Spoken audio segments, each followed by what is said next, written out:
Hi everyone, thanks for the warm welcome. As said, it's the last round, so hopefully the energy is high. I think there's great stuff to come up. My name is Julian. I'm MD at Burda Principal Investments, and we have the pleasure, together with John, my colleague, to talk to the two founders of, I would say, two of the most exciting companies out there right now. As said already, the two unicorns from Lithuania. So Mantas, Tom, thanks a lot for making it onto the stage with us. Yeah. Thanks for having us. Yeah. As a growth venture capital firm, what we do is at Burda Principal Investments, we look for and we back exceptional companies, exceptional founders, that build global category leaders. And I think these two gentlemen, and we'll talk about it today, I think are some of those rare and very successful exceptions. Looking forward to hear what this exception is all about.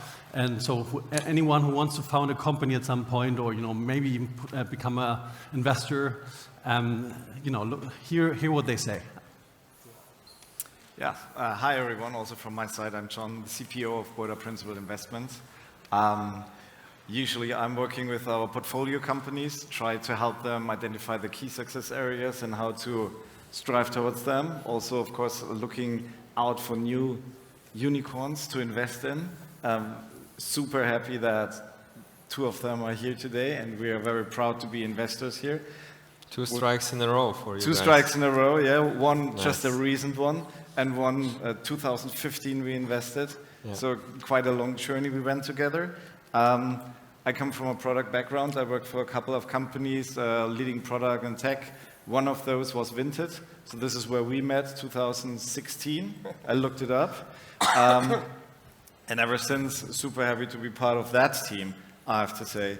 And yes, so we want to discuss the early days. Some of you might have been on the other stage where those gentlemen told us how to get from 1 billion to 10 billion. We now want to focus on this little journey Difficult before part. that. Yeah. Because we talked earlier that the 1 to 10 billion, a difficult road, but it's very difficult to get to 1 billion. And there's a lot of, Mantas, you mentioned it earlier, there's a lot of potential for mistake, near-death moments. And I think it would be very interesting for the audience to learn from those areas, from those moments. And that's what we're going to focus a bit more on that. But let's first quickly introduce our gentleman here. Mantas, a true serial entrepreneur, serial angel investor, COO, co-founder of Vinted.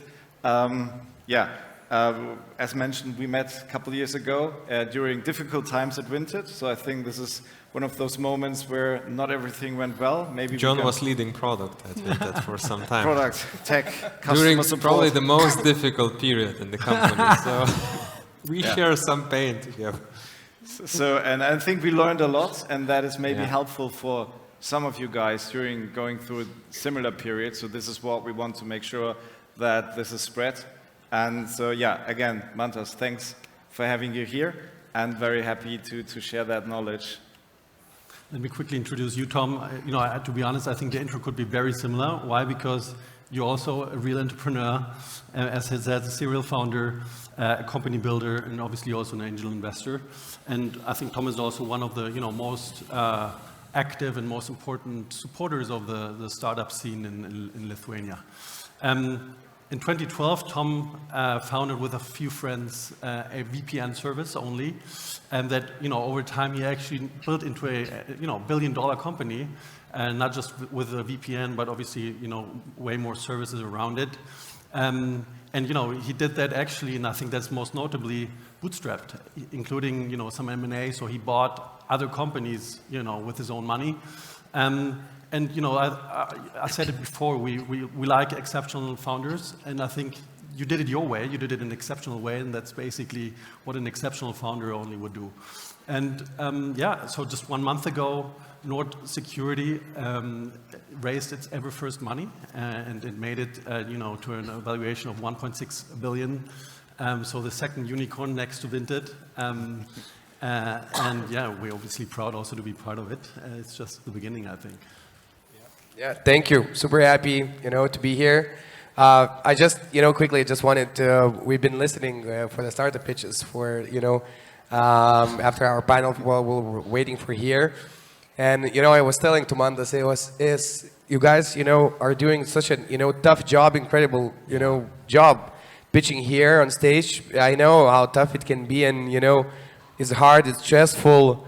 You have to prepare, and then not necessarily all investors immediately believe in you, and can go, can get your morale pretty down, right? And because it feels that it's kind of a, your baby's not pretty in a way, right? Because you've been thinking about building about it, and we went just through this. I mean, we've obviously we have been fundraising for the last six or whatever months. I've now lost track of time because it's been pretty intense. And at first, we spoke with, we didn't go very wide, but we spoke with multiple firms. And really, they said, some of them, most of it, obviously, not the most of it, but, kind of a big portion of it said no for multiple reasons, macroeconomics, whatever.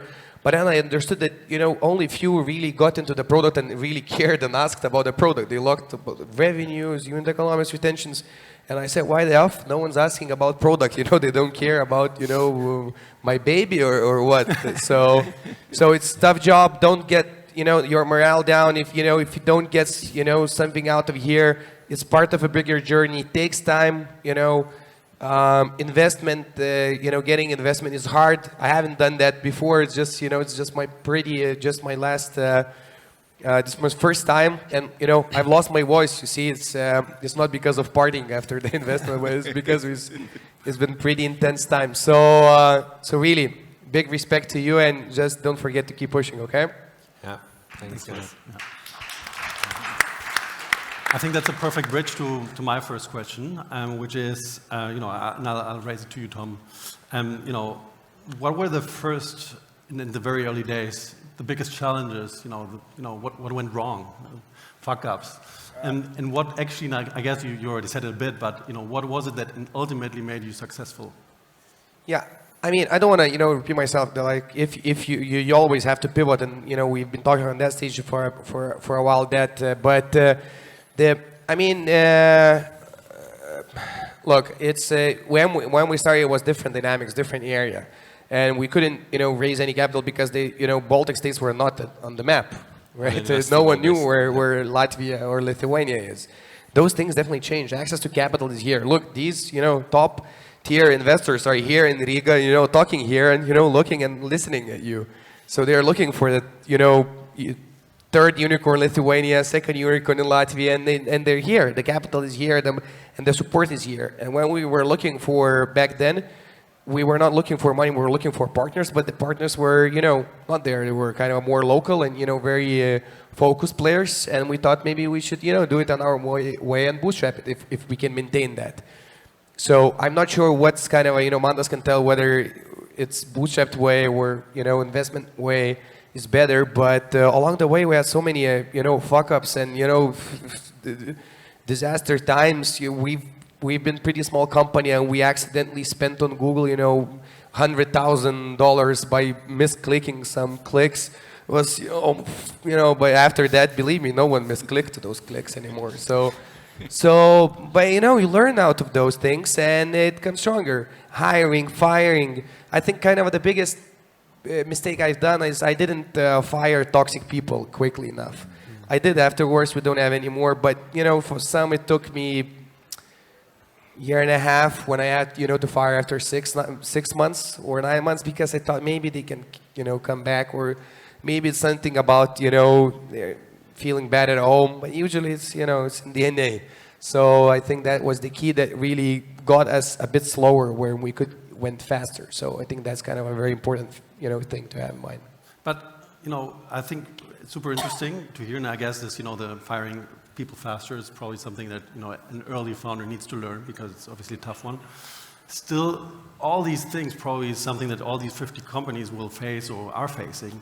Why is it still you that made it? Like, what made you successful in the end? I don't know. I mean, because we were relentless and pushing. I mean, people that know me, they know me, right? I mean, I'm doing this for the 10 years and it happened overnight and every morning and every night. If you're a startup founder and you're starting this because you think it's a fancy life that we're going to go and drink champagne, or you can, work from anywhere in Bahamas and drink cocktails, it's not going to happen. Work from anywhere is going to be for the developers that want to work in corporates. For you, you're going to sit in the office and worry about those developers why they're not working. So you have to understand this is a 10-year, minimum game. So if you're up for a 10-year game, if you think that you have a 3 hours, no, because you have to be first in the office, last out of the office. So you don't have 3 hours. And if you plan your work from Sunday that I come in the morning, 10 o'clock, Monday, and I'm going to drink my coffee, someone after that weekend thinks that I need a salary raise and he'll catch you in 9 o'clock in the corridor.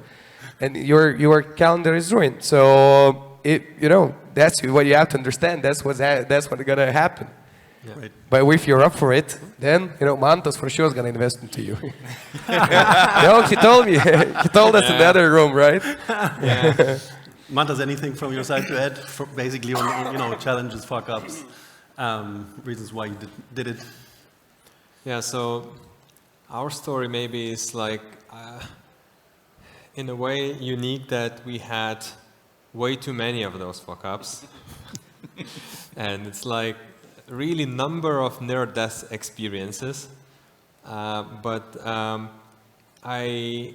was doing all of that with team, obviously not alone, with the mindset that failure is not an option. Like, you don't even consider that. Like, there is no such option to choose. Like, you just go, and you solve problem after problem, and even if it looks hopeless, you think, okay, like, I'm just continue pushing, like even to the core that you think, okay, while I'm still alive, I can do something about it, like to that level. Like this is insanity, right? But this is how you do it. And I don't know, like my other investments I have done, like most of them are successful exactly because of that as well, because I was trying to select and bet on people who are deeply care about what they're doing and they will not give up on that even if they face some big challenges. And yes, the reality is that most of them changed their business model completely, like a couple of times even, and many of them now became really successful companies, but they went through the same pain and journey, and it's like, so the attitude, how you do it, your determination, I think it's the key. Like, you have to be prepared for this. Otherwise, I mean, it's a ruthless world. It's hard to think about such a competitive space as the internet. And like, I think people underappreciate how competitive it is actually. Yeah, it's global. Yeah. Yeah, and everyone wants your lunch. Yeah, there's no free lunch out there, and I think we fully agree. As investors, we very often we're asked, so what are you investing in? What are you looking for? Is it the numbers? Is it the market and things like that? And actually, what we are looking for, I think, to be fully honest, is the people, is the team, because you mentioned it earlier. The likelihood of what you're investing in is going to be exactly 3-5 years, that thing is very low. There's always a pivot, there's always some iteration, and what we are looking for is people that we believe they will be able and ready to question the status quo, to iterate, to find a new way, because that's just reality. You have a great idea, but it's not going to work out in some areas, and you need to do something else. And you need to be ready, and you need to have the power to restart again and again. And actually, that's what we're looking for, because these are the people we believe in. And at the end, we invest in people. It's not the code, it's not the software, it's not the laptops. It's really the brains and the spirits. And that's what we're looking for. And yeah. So talking about people, and I think this is very much connected to the ecosystem. And I remember when I came to Vilnius in 2016, the ecosystem was different than today. And I think when you guys about even and 5 when you guys years started, back then, I think the ecosystem by far was very difficult. So one question is really, so how important for young companies is the ecosystem, and what is the advantage when you compare back then and today and we talked about it in a couple of meetings already, about the new Baltic ecosystem that is out there. How important is that if you compare it to the past, actually? Yeah, I mean, just quickly, I mean, first of all, when we started, there was no ecosystem. It was, Mantas doing something, we were doing something, and, some couple other people were doing something. We even today, in the morning we spoke the first and the kind of I'd say the most successful venture capital firm, Lithuanian, local based. Private Capital is started and founded by Mantas. So Mantas is one of the I mean, yes, but so this is how it was, 2013 or 14. Now things changed, right?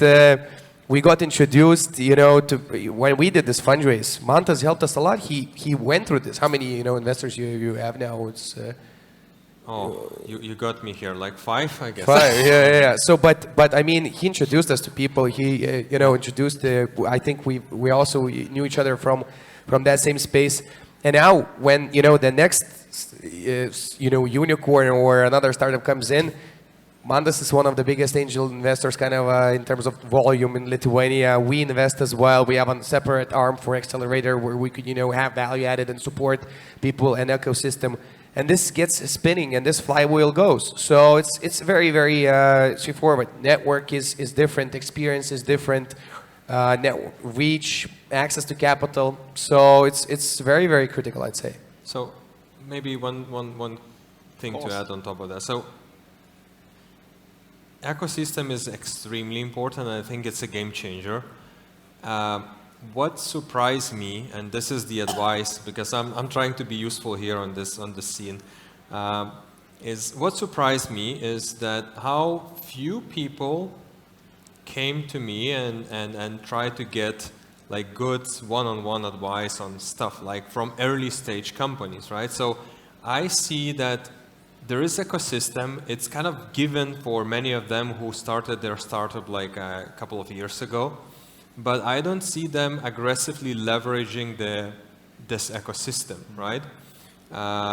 When we were operating 8 years ago with no ecosystem in Lithuania, 0, I was flying to San Francisco, writing cold messages on LinkedIn to anyone, like all founders, product people, whatever, and having 10 meetings per day, like asking bunch of questions, how you do this, then that, because we had no clue. So you have to learn everything, and you try to go to the best, and to my surprise, those people found half an hour for you, like really dumb young person, like answer those questions, and to me was like eye-opening, like, oh, okay, wow, nice, cool.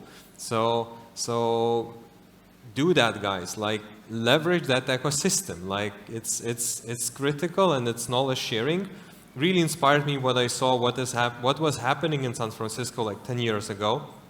That explains the success and phenomena of this area, because of that tight knowledge sharing that is happening. Thanks, Mantas. And I think same holds true with talking to investors. And, I sometimes see people and founders who have spent, I don't know, 100K, 150K from their own money, without ever having talked to someone who actually, would invest in them. And, after a meeting like that, this guy would always regret and say, man, why did I not talk to you before? Now I know how you guys think about things. I probably would have chosen another thing, right? Yeah. So I think really talk to anyone, to business angels, to investors. I think I can just confirm that. Talking of investing in Mantas, the way you actually came to Vinted was by investing as an early angel investor in the very, very early days, and you then moved to Vinted. I guess 2 questions. So why did you back then invest into Vinted? And second question, why did you then afterwards actually ended up as a co-founder? Okay, so yeah, why is very much the same today as well to many of other companies I invest. So I look for a founding team who is exceptionally driven, crazy about something they really want to do, and they would do that. Doesn't matter you paid money for them, for doing this or not. Like they would even starve on hunger and still do that. Like, so you want to find those people. I met, Justus and Milda, who are original founders of Vinted, and I saw that drive. Like they were, because they had zero revenue, they were working other job just to get, paid and buy food to be able to work on what they're really passionate about. And they've been doing this for already like 2 years. So you want to, find those people who like so determined. So that's one, like it's 90% of the reason. And then the other 10% of the reason, I really want to see on the other end, same, like passionate customer, like who is like, so I asked for login of Google Analytics because back then it was web product. I looked at the time spent retention metrics and I was like, oh my God, this is insane. Like, I don't know why, but this is insane. And I realized, okay, like super driven founders and super driven users who are like crazy about it. So this is explosive combination only in Lithuania.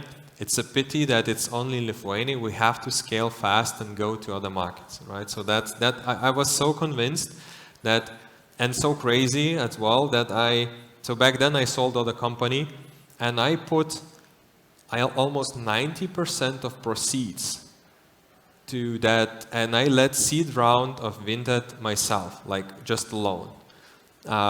So it was like almost all in bed while I was in a position like 24 years old, and from the proceeds I had, I could afford just to live without working. Like, but I said, okay, let's do this. And why I joined is so combination as well, because I was so excited, but also this was part of the deal because they rejected my offer first of all as just investor. And then they came back and said, okay, if you're committing full time to join the team, then we accept your offer. So it was like a combination of deal, and that's why, I had to leave first VC in Lithuania to do this actually. I guess lucky you that they actually rejected in the first place, no? Yeah. It worked out okay, I think. With some pain, but yes. Perfect. So both of you have decided for very different strategies in funding. I think Vinted more the traditional way, one could say, with different rounds along the way. Non-securities, bootstrapping for a very long time, and then the first round now just closed recently. In hindsight, what do you think? Was it the right decision? So the question goes to both of you. Yeah. Or would you do it differently with the experiences that you have with the different ways that you went? So you go first, I will add. First of all, that kind of the time horizon also has to be in place here, right? Because back in 10 years ago was different dynamics as we spoke earlier.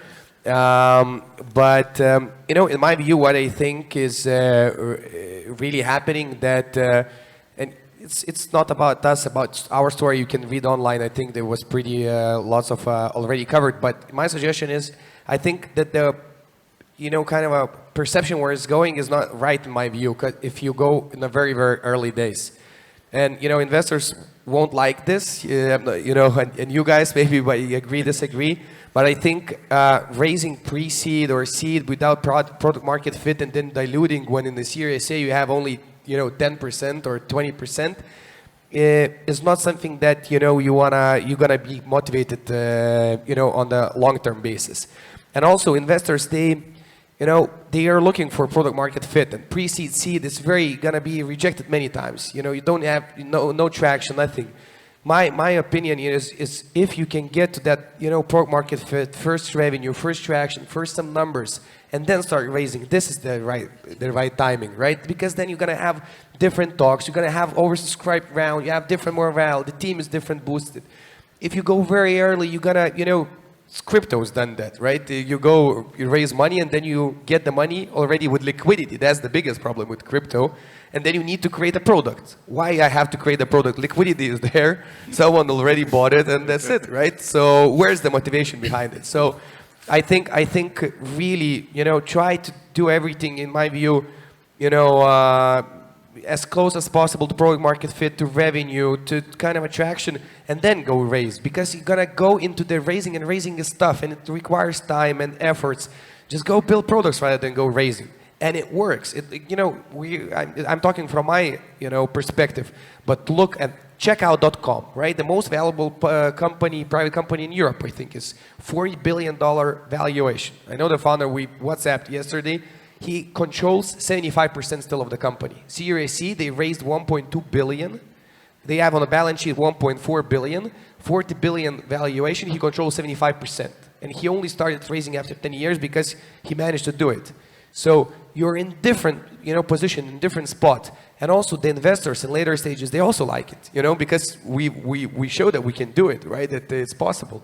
So my view is just don't try to focus on the fundraising, because being so many time and you're gonna, use so much energy, while the core focus is, customer, this enterprise, consumer, and product. So this is what I think is the right way to go, but that's the only way I know how to go. I've never done other ways, so that I might be wrong. So I sign off on everything you said, and I think investors probably also will, because you would like to see something rather than just presentation, right, to invest. But a couple of things to add, especially if we are talking about later stages, like not pre-seed, but like something like pre-Series A or Series A, right? So there are a couple of elements. So one is, it's a mad respect for bootstrap companies and founders, like insane respect, because this is so difficult. You have to operate in an environment where you have to be extremely efficient on everything and diligent. But this is actually the greatest thing about it, because then you build in that in your company, in your core, in your culture from very early days. And as you scale, if you manage to keep that, you are becoming super competitive, almost untouchable in a way, right? So at Vinted, for example, what at some point I would say was part of contribution of our failures is that we were getting capital, too much capital too easily, and you don't think about efficiency anymore, because you start to think this is just you ask, you get, you ask, you get, right? So you just spend and scale, and you think about top line growth and all of that, but you forget to start thinking about underlying things, about your core efficiency, unit economics, like how do you do that, on what basis you built all of that, right? And then reality comes to your door sooner or later, when same investors are now asking about healthy unit economics, and it's like, what is this? Like, oh my God, so we went so long, so wrong, right? So you have to step back and like rebuild many things, and many companies fail to do that and they collapse, right? Even like huge companies, like WeWork is a good example, like completely spoiled, like amazing idea, but completely spoiled execution because of, spoiled capital inflows. So this, I think it's a combination, and you have to must think about it. There must be always capital starvation, which forces you to be extremely efficient. This creates category winners. Oh, well, I think I would sign that off as well. What you both said, I think there's no right or wrong when it comes to strategy. It's a case-by-case decision. It depends on the company and the circumstances, markets and all that. But I think what you just said, this is a global thing. Try to be as capital efficient as possible. Try to be super lean. Because then you have a longer run rate, you can have more trials if something doesn't work as expected, and well, that's the reality.